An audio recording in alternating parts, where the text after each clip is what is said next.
What's going on, guys? Welcome back to the You Know Ball podcast. I am your host, Bro Dude. And before we get into anything else, let's talk about our sponsors from Underdog Fantasy, the newest and best place to play fantasy sports and win big prizes. If you have not signed up yet for Underdog, sign up today using the promo code SLOP, that's SLOP, or use the link in the description to get a $100 deposit match that you can use on their NBA Pick'em on any given night and win up to 20 times your money.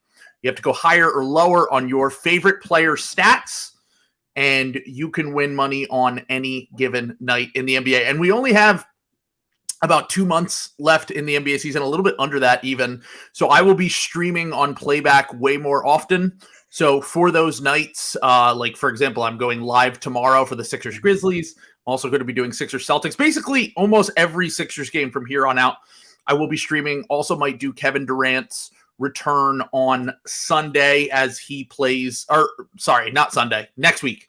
So if you have not already, follow Playback. Link is in the description. We'll be doing fantasy drafts on underdogs for some of those big nights as well. So you can play against me. You can play against other You Know Ball listeners. You can play against your friends. You can play against the public. So once again, promo code SLOP. Sign up for there. Follow me on Playback. All right, so... And we're back. This is right after the promo. Nothing got cut just now. Nothing was edited out. We're a clean cut here. A clean cut. I'm not off to a hot start. I didn't already give Trill something to edit out of the podcast less than 1 minute in. Let's go. So we have the home stretch coming here for the regular season. And while most of the buyout slop has passed, the trade slop is all done. We do have some coach slop today. Nate McMillian fired from the Atlanta Hawks. If you've been following this, we've talked about it a little bit on the podcast, but I don't know about you, but I thought it was a little bit funny that they were like, there was an article that came out today that was basically like, Nate McMillian asked multiple times to like leave. And they were like, no, wait, just wait until after the season. Like they didn't want to do like a mid-season coach replacement, and now they just went ahead and fired him after having basically a week off of games. God damn, dude. Poor Nate. I feel kind of bad for him. Like that team really does run on like the blood of coaches. Like it is crazy. Like Trae Young, they like will be the 5 seed now. 100% positive. Yeah. Yep. Yeah. Another Eastern Conference Finals run coming. Yeah. Joe Prunty, who famously took the Celtics to 7, one of the only coaches to take the Celtics to 7. So, who? Genius, Joe Prunty. What year? With the Bucks that year. Oh my God, round one. Yeah, that was the Terry Rozier, Eric Bledsoe series. Yes, exactly. Yeah.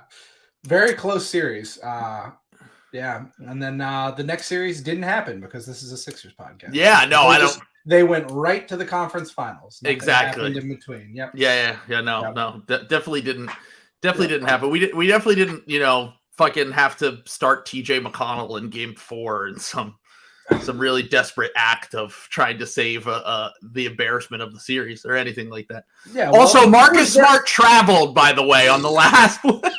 I mean, what we have to remember is it was Brett Brown's fault because they brought in Doc Rivers and it's been fine ever since. Exactly. Yeah. No, we could blame.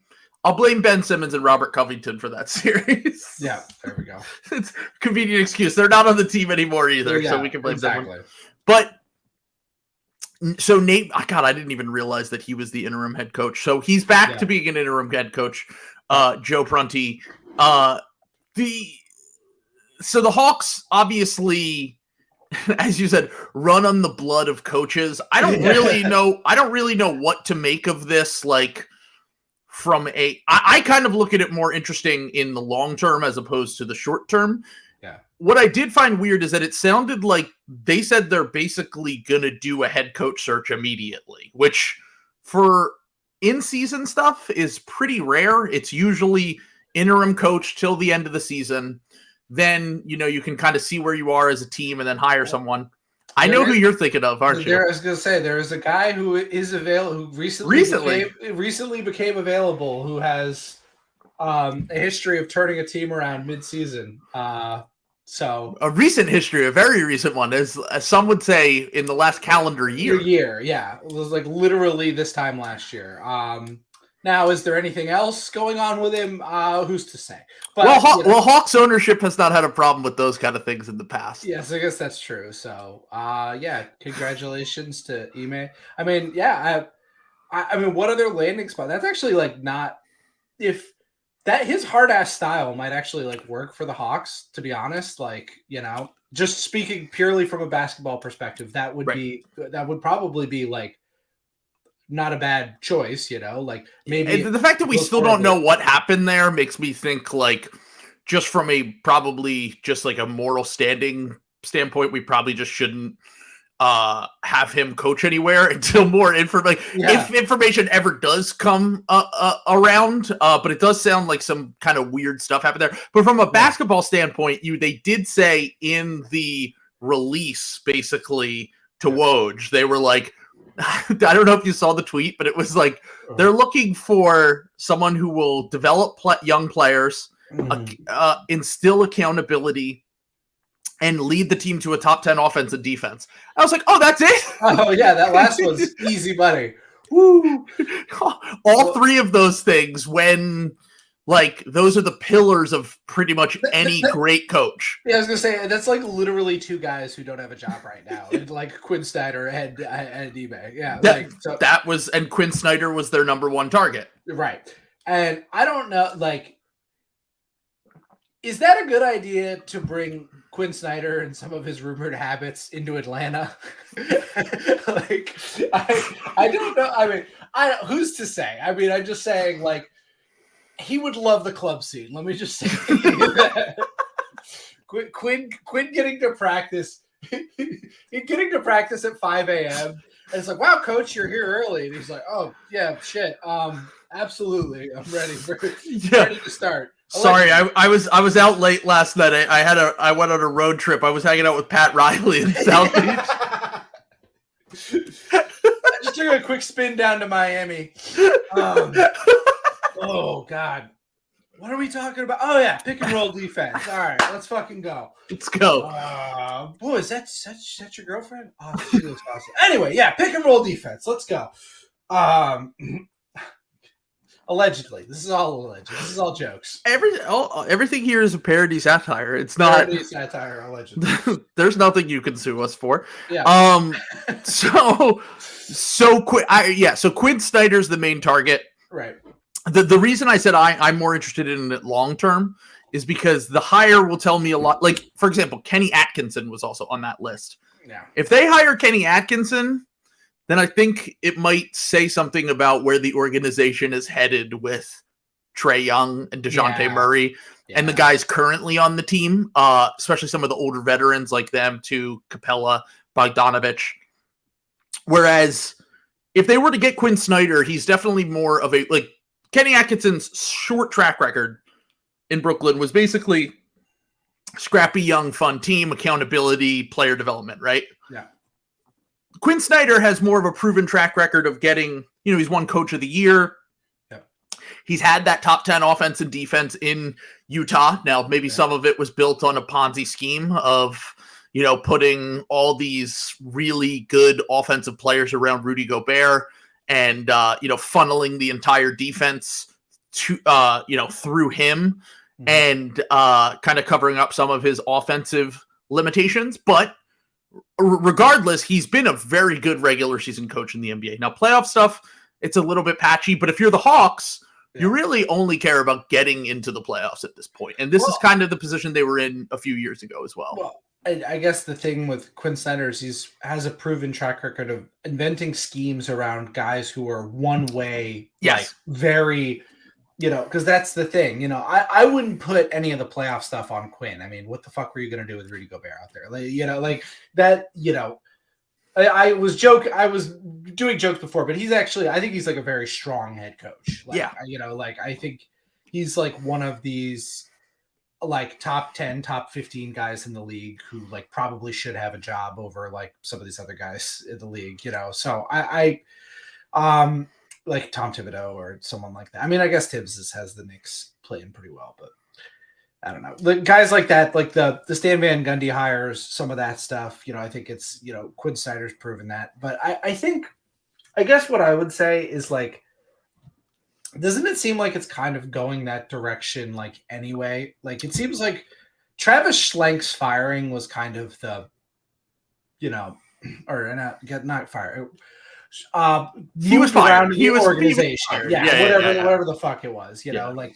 Yeah. So you have like a new team, like this is like Landry Fields is going to get the chance to like hire his coach, you know, like, and I think that Trae Young is going to be like, we really might see the Cat Trae Young swap this offseason, which would be one of the funniest trades of all time. The Cat Trae Young challenge trade. I guess my question is, if that's the case, then why are they even doing this firing right now? Is this more of a way to salvage the Trae Young situation? Because it seems like Trae and Nate hated each other by the end. And it's like, but it's also Trae's had this with his last coach as well. Well, what you said makes sense earlier. And what the reporting was that like just Nate was fucking tired of it, man. He probably texted them like, look, I am not coming back. Let me go. Let me spread my wings. Yeah. Like I left the team like for All-Star break. You can't drag me back in there, man. I'm not spending another minute with Trae Young. Like, please no. You have to make Joe do this shit. So, because I think that timing is weird. Because I think if the plan was to fire him at All-Star break, they would have done it at the beginning of All-Star break to give everyone more prep time. They did it at the end of All-Star break, which makes no sense. So I don't know. I think that. I don't know. I think the Hawks can still be salvaged as a team too. Like I think that you could make Trae Young, Rudy Gobert. You probably can't get the Rudy Gobert return, but you could make a Rudy Gobert style trade where you get a lot of stuff back, and they have a lot of good players on that team.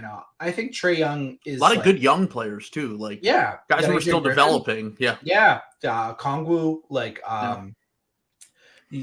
maybe you could eventually trade John Collins or not. Who cares? Like, at this point, he's now outlasted two coaches as well. He's been on the trade block since Lloyd Pierce was coach. That's crazy. He's going to be on his third coach now, with still being on the trade block. But it's funny you bring up the trade for Trae thing, because we'll talk a little bit about the power rankings in a little bit.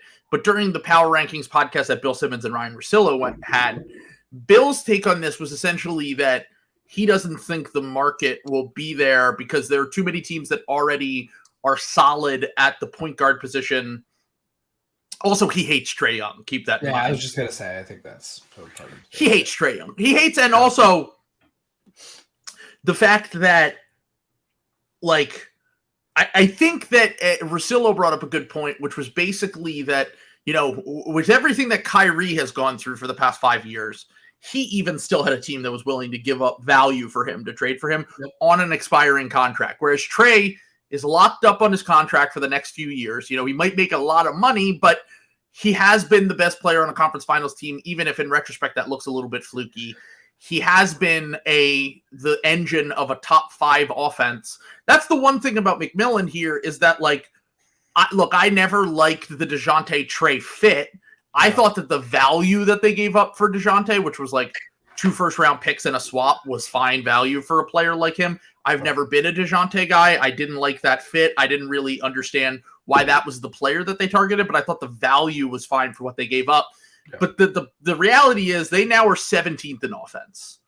Yeah. And that, some of it has to fall on the players, but with a more inventive coach like Quinn Snyder or someone that they could maybe bring up through the ranks, you would think that offense kind of turns itself around a little bit as the stretch of the season happens. Because having Trae Young on your team and having the 17th best offense in the NBA is just a recipe for disaster, because I know Trae's having a down year, but every time I watch the Hawks, it's very reminiscent to me. And I know I've made the comparison vibes wise to the 2019-2020 Sixers.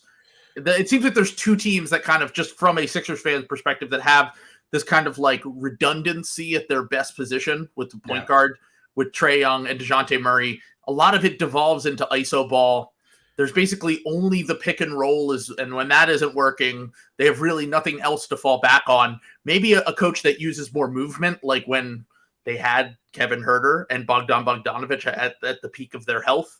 Maybe a coach that's more creative getting AJ Griffin involved in the offense, a coach that's more creative with lineups with DeJounte and Trae when one sits that the other one can kind of carry it. Like, you've got Saddiq Bey now. You can play small. Like, you've got the options like at all of these positions. Like, their depth, Priscilla pointed out, their 1 through 9 is still good. Yeah. They're still, they talked about this on the podcast, and this is why I keep not quitting on the Hawks. You can't quit even though they have a new coach. You're not quit even though they have a new coach, I still think they're going to be like out of the play-in by the end of the season because their lineups are still good. If you looked at like their like starters data and stuff like that with their starters, like they're still good.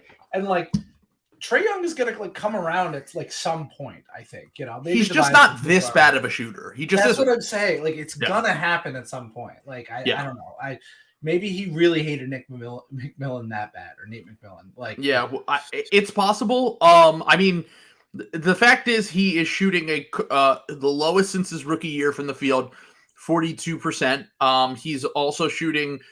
He's up to 32% from three. His stats are almost identical to his rookie year stats. Yeah. So unless you believe that he has regressed from last year where he shot 38%, the year before where he shot 34%, and the year before that where he shot 36%, to a 32% three-point shooter, which I don't think he has, because after that really bad start, he's even kind of picked it up as the season has gone on. Then I don't think that you can really completely say that the Hawks are out. And like, I have them in one of my tiers that we'll talk about in a little bit, but like, I don't see them as anything more than like a frisky play-in team. I don't really see them as having this, like, I have a hard time seeing a world where they can get good enough to get up into that top 5 or maybe the 6 seed. And if you get to the 6 seed, then maybe you get the Sixers or the Cavs or something in the first round and you get a favorable matchup. I think Milwaukee will crush them. Yeah. I think the Celtics will crush them. I even think the Sixers would beat them pretty easily this year, to be honest. And I know that might be, knock on wood with the PTSD that Sixers fans have. But the reality is the large sample size here we have, regardless of coach, regardless of the complementary players, is that there was one time that the Hawks had a nice run, and the large sample size shows, other than that, they're a play-in team. They're a team that's going to be in that 7 to 10 range. They might, win a game or two in the first round against a more superior opponent like they did against the Heat last year. But I have a hard time seeing them really making any sort of noise in the playoffs unless they go on some fluky run like they did last time. Like, so, and at this point, like, there was a lot of weird shit that happened that year. That Knicks team overachieved in the regular season. They got them in the first round. It was the COVID year, so there was even their run to get into the playoffs might have been a little bit fluky. And then the Sixers obviously had their collapse, and it's just like, I don't know. But the large sample shows us that this team has flaws, and I can't help but bring at least some of it back to the star player. So everything you said is fair. I really do believe in the 16 versus like 18 game, or 82, the 16 versus 82 game thing. And I don't know. This is why I'm really down on the Grizzlies. And I don't see them as like a playoff threat. And this is why I think that Hawks are going to have a chance against a lot of teams. Cause I think if you can nail threes and you have a lot of positional versatility, like this Hawks team does, I think you've got a puncher's chance in like any playoff series. Like they've got a lot of different lineups they can try and different like formations. Like they have a Okongwu, they have Capella, they have like now they have Saddiq Bey, that it's just the shooting is like what's so brutal for them. The Kevin Herter thing is like what pulled the rug out from under them. And if Saddiq Bey can be, he's not a great 3-point shooter, but if he can be better than fucking Justin Holiday, like, that is what you need. Low bar to clear. Like he was really bad this year. Yeah. So I don't know. I think maybe with a new coach, like, maybe guys are kind of dogging it because like they're sick of, Nate busting their ass every day in practice or something like that. Like, I guess everything you said is right. That's probably how this was going to go. I would not write off like the 15% chance that they like beat the Cavs in round 1 or something like that. Like they jump up and, I guess my thing with the 16 game player versus 82 game player thing with the Hawks and with Trae in particular is that in the series we saw him have some really great performances, some really great games. Even against the Bucks in the Eastern Conference Finals, he had that amazing game to start off the Eastern Conference Finals. The Sixers series, he had 2 or 3 really, really good games. And then obviously in the Knicks series, he was awesome from front to back.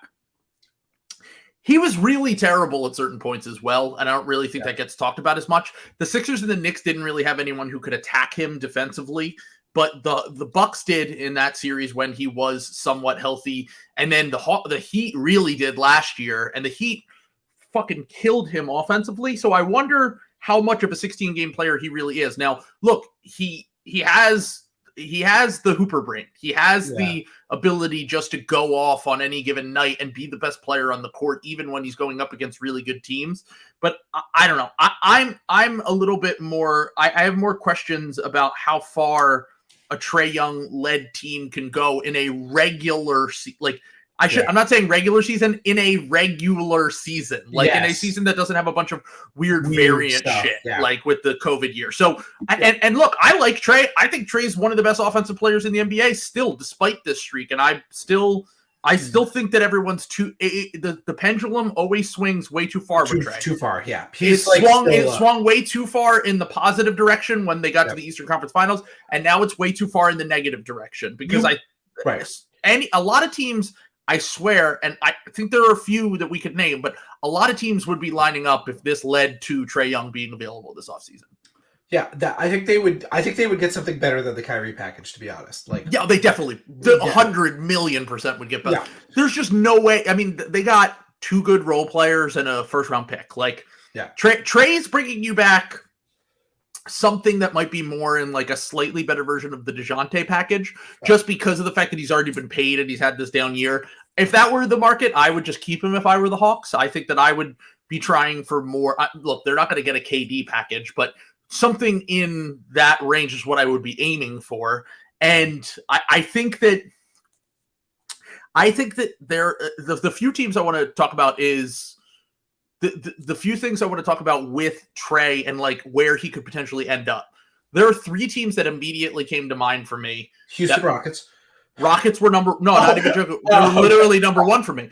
If they don't get, look, maybe some of this Harden smoke is real and whatever. I'm just going to act like it isn't for now, just because to keep my sanity about the Sixers and to also just kind of live in a reality. If James Harden wants to go to the team that's been the worst team in the NBA for now 3 straight seasons, then that is what it is, and we can't do anything to stop that. That would be so bizarre. I don't understand. There's a lot of really legit reporting on that. Like, it's not like it's just bad MD. Yeah, that's what I'm saying. It's McMahon, who is kind of plugged in. Yeah. He doesn't really talk out of his ass as much as he is a Dallas guy. So that's so weird. I don't know. Yeah, I'm not sure about that, but I guarantee you they would Houston, because that front office is going to be under a lot of pressure. If they don't win next year, I think that Raphael Stone gets fired. And I think that they're going to be looking for that kind of start. They don't care if he's flawed. They've won. They have 13 wins right now, dude. That would be that's literally the worst team he could go to for both sides. But what are you giving up to get Trae, though? Are you giving up Jalen Green? Because, I personally, I don't think Jalen Green has shown enough in the NBA to be the headliner for even a Trae Young package. Look, maybe he'll be good one day, but, are you going to be the team that takes the chance on that, giving up your proven star player? Well, and this is kind of what I've been getting at with the Rockets whenever I say that they're kind of in a bad situation. Even their young guys, they have no proven studs. Even the Spurs have Vassell, who's a real guy. I think Şengün's really good. I do. And look, maybe Şengün does have the problem where when you get into a playoff series because of the defense, but Houston can't be worrying about that right now. And any team that's trading for him, if it were a Şengün package for the Hawks, getting back that would be more interesting to me. I think he's the best prospect they have. I would agree with that, but I also think that he's too weird. You know what I'm saying? I think that would scare teams off. You know what I'm saying? Mhm, Like versus like you see Devin Vassell and you're like, okay, 3-and-D wing can score Sure. off the bat. You know, like blah blah. Yeah. You when you see him, it's like, what is this guy? Is he like Jokic? Is he like is he like Mark? Bonus or like, yeah. Is he like? What if Marc Gasol was shitty at defense? Like, you know, like what are we getting here? Like, Sure. you know, so there's just a bunch of things, but that's funny because I was just thinking about like Trae going to like a young team like that just needs discipline and already has problems with guys Sure. like touching the ball enough and like how fucking volatile that would. But you get a new coach that maybe Trae likes. You get Houston because Silas is gone after this year. There's no way that he's gonna. I mean, that poor man. He needs a beer, man. Yeah, I honestly think he might end up having a worse record than Brett Brown after his first 3 years. At this point, and Brett Brown was in the peak of the process when he was coaching here, and so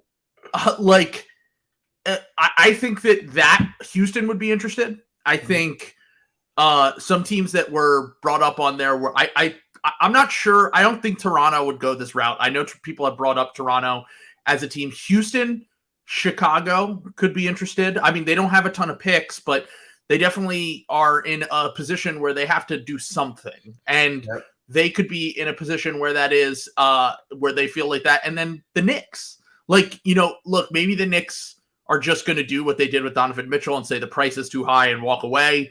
Yeah. But at a certain point, the Knicks are going to cash in their chips. And Trae, you know, I know the fans have really hated him in New York, but that's because he's on the other team and he killed them in the playoffs. Like, I think Trae in the Garden would be a big. They joked about it. Like, no, I think that'd be fun. Like, you'd love it. I think that's a good fit, to be honest. Like, just in terms of like, I don't know, because you need it. Because Trae, to your point, you're not winning the title with Trae Young on your team, probably.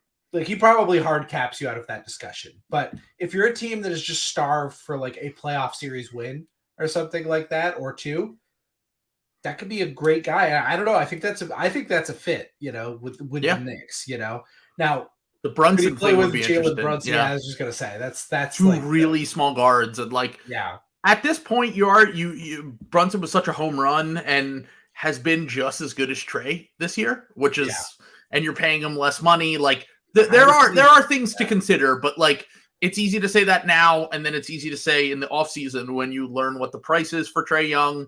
When you know, Trae is like once again, I view it as kind of similar to the Donovan Mitchell situation. Now Mitchell is a better defender, even with some of his defensive issues that he had in Utah. Yeah. He's not quite as hard to build around because of that, and also because the fact that like he's athletic and he can rebound and he can do all that stuff. Like I think the large majority of people would rather have Donovan Mitchell than Trae Young right now, for sure. But it's also possible you do the thing where you buy the guy at the lowest point of their value theoretically, and you build them back up to the point where they're the best player on a team that can win a playoff series. And then who knows whether the only issue, and people have talked about it a lot, and they even talked about it on that podcast, was it does seem like players don't really respect Trae like they used to. Yeah. And that is one issue where like, if you're trying to get other stars to come, that's where you would start to like, it doesn't really seem like anyone wants to play with Trae. Like, and it seems like he's kind of rubbed a lot of guys the wrong way. And that's where it could get complicated if you're trying to get a second star or whatever. Can I give you a team name that I think would be very fun, but there's no way it would ever happen? Yes. Toronto Raptors. I said the Raptors, but I said I don't think they would. Like, it's just not. That it would. Yeah. I missed that. I missed that you said the Raptors. Yeah, that's a good fit. They have the personnel to cover up for his defense, and he could lift their fucking half-court offense out of the goddamn toilet where it's been for 5 years or whatever. So. Someone had a conspiracy theory for me, and we'll get into our power rankings in a second, but someone had a conspiracy theory. Matt, who regularly comes on the podcast, Panasonic Matt, said that he said, what if the Raptors blow it up this offseason and they try to go after Bronny James in the next draft and they get Scotty Barnes, Bronny James, and LeBron Masai and do a retool around, and then they just ship off Pascal and OG this offseason and they get a ton of picks back. I think they're probably looking for some kind of reset like that, you know, probably I think this is going to be, I mean, we still have a lot of this season to go. We're already Sure. on the like offseason slot, but like I do think that like there's going to be a lot of big names traded this offseason and like at the draft. Like so, Yeah. big slop. Stay tuned for more slop. I guess Stay tuned for more slop. Yeah. Stay tuned right here. All right, let's get into our power rankings. If you want to listen to this part, we're going to go through our 32 number one in terms of power rankings in the NBA. Who can win the title this year? If you want to listen to this part, subscribe to the You Know Ball Patreon. The link is in the description. And we're going to talk about Bill and Russillo as well, as they did their own version of this, and we're basically just copying them. But we're going to start up top with the worst teams in the NBA. So